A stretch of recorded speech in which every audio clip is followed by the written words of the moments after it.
Israel के नए settlement plan पर यूरोप का फूटा गुस्सा। उर्सुला ने सीधी चेतावनी दी है। इजराइल E1 सेटलमेंट प्रोजेक्ट पर यह नई वीडियो है जिसे देखना आपको जरूरी है। तो यूरोपीय आयोग की सदर हैं उर्सुला वान डेर लेन ने इजराइल की E1 सेटलमेंट परियोजना के लिए निर्माण टेंडर पर कड़ी आपत्ति जताई है। अब सवाल यह उठता है कि E1 सेटलमेंट परियोजना है क्या? इसकी पूरी जानकारी इस वीडियो के जरिए देंगे आपको। उर्सुला ने कहा है कि इससे वेस्ट बैंक की भौगोलिक निरंतरता प्रभावित होगी और टू नेशन थ्योरी की राह कमजोर होगी।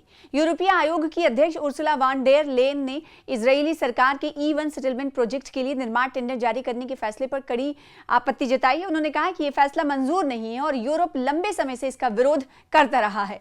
उन्होंने कहा कि इस कदम से वेस्ट बैंक बंट जाता है और टू स्टेट सॉल्यूशन की राह कमजोर होती है। यूरोपीय आयोग की अध्यक्ष उर्सुला वान डेर लेन ने लिखा है कि इजरायली सरकार का E1 सेटलमेंट प्रोजेक्ट के लिए निर्माण टेंडर जारी करने का फैसला मंजूर नहीं है। हम लंबे समय से इस कदम का विरोध करते रहे हैं। ये वेस्ट बैंक को दो हिस्सों में बांटकर फिलिस्तीनी इलाकों की जो ज्योग्राफिकल कंडीशन है उसकी निरंतरता को तोड़कर टू स्टेट सॉल्यूशन को कमजोर करता है।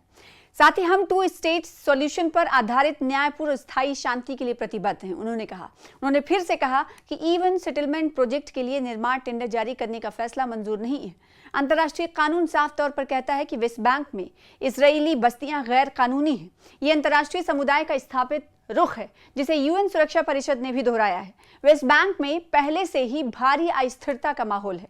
कुछ बसने वाले सेटलर्स द्वारा नागरिकों के खिलाफ अभूतपूर्व हिंसा देखी जा रही है और फिलिस्तीनी अर्थव्यवस्था पर कड़े प्रतिबंध लगे हुए हैं। ऐसे हालात में ये फैसला और भी ज्यादा तशवीश पैदा करता है। उन्होंने इजरायली सरकार से गुजारिश की है कि वो फौरन इन स्कीमात को वापस लें और वेस्ट बैंक में बस्तियों का जो विस्तार है उसे रोका जाए। ऐसा कदम न केवल शांति की संभावना को और दूर कर देगा बल्कि इंटरनेशनल मंच पर इजराइल की छवि और प्रतिष्ठा को नुकसान पहुंचाएगा।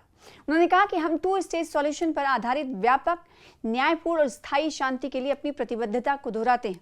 उन्होंने व्यापारिक कंपनियों से भी आग्रह किया कि वो इन निर्माण टेंडरों के लिए बोली लगाने पर विचार न करें क्योंकि ऐसा करने से गंभीर कानूनी और प्रतिष्ठा संबंधी परिणाम हो सकते हैं। तो इजराइल के नए सेटलमेंट प्लान पर यूरोप का गुस्सा फूटा है।